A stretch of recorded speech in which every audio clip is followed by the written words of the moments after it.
So, to make these video blogs more interesting, someone suggested to me that I actually have something to talk about instead of just coming on here and rambling.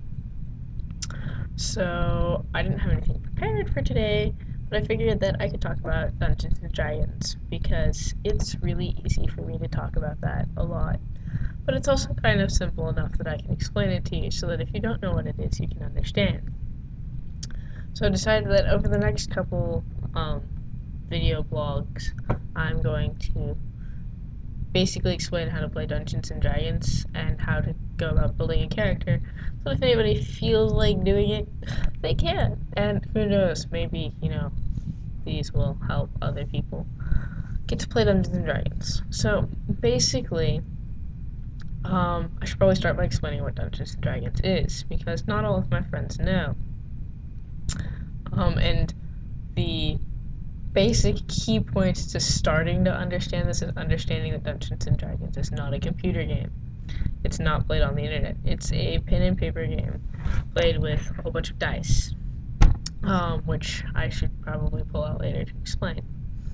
But other than that, it is exactly like a computer game. You play it with multiple people, with your friends. Hopefully they're your friends if you're playing with them.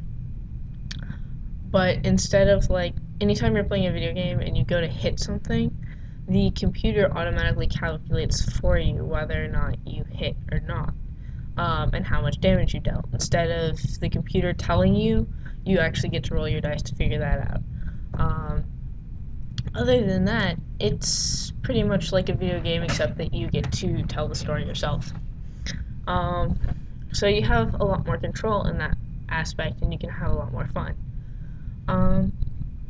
So to start off explaining it, there's basically 3 types of characters that you need to understand for playing Dungeons and Dragons. There's the DM or Dungeon Master, and that's the person who tells the story to you, and then you get to decide what your character does in the events. And also when you're, fighting a bunch of goblins or dragons or, there are infinitely more cooler enemies to fight, but I'll get into that later. But when you're fighting, they roll the stats for your enemies and such. And when you're talking to non-player characters, which is the next type of character, they're the person that you're actually talking to for it. The next type of character is, of course, non-player characters, and that's basically, or NPCs.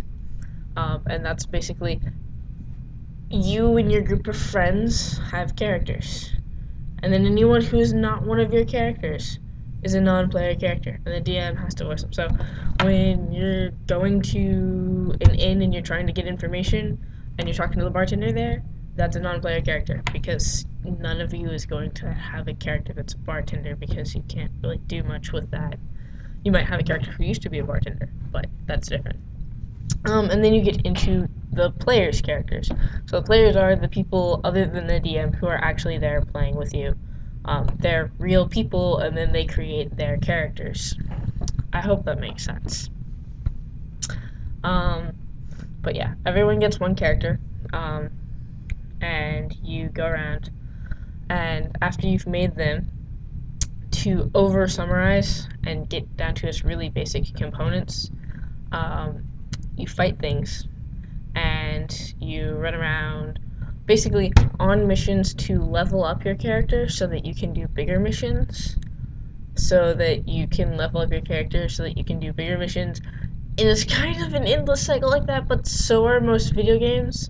Basically, I mean, if you look at it, most video games are you kill things or defeat things so that you can get better, so that you can defeat bigger things, so that you can get even better, so that you can save the day.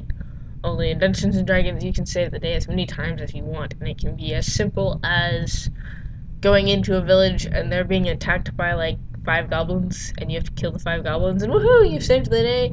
Or it can be something that's like a huge questing thing of this kingdom is being terrorized by this horde of dragons, and you have to go and stop them. Until I get into it more, pretty much the only enemies that I'm probably going to refer to are orcs, goblins, and dragons. because most people who don't play Dungeons and Dragons have at least a vague grasp of what that is. Um, if you don't know what a dragon is, I'm really, really sorry, and you probably shouldn't be watching this vlog. Um, and then the same thing pretty much applies for goblins and orcs. I mean, go watch Lord of the Rings, and bam, you'll know what all three of them are. Um, Actually, Lord of the Rings would be pretty cool, like, kind of campaign type thing to play. But yeah, so that's my basic summary for today, and I will get into the starts of how to make your character tomorrow. Hope you guys all have a good day, and I'll see you later.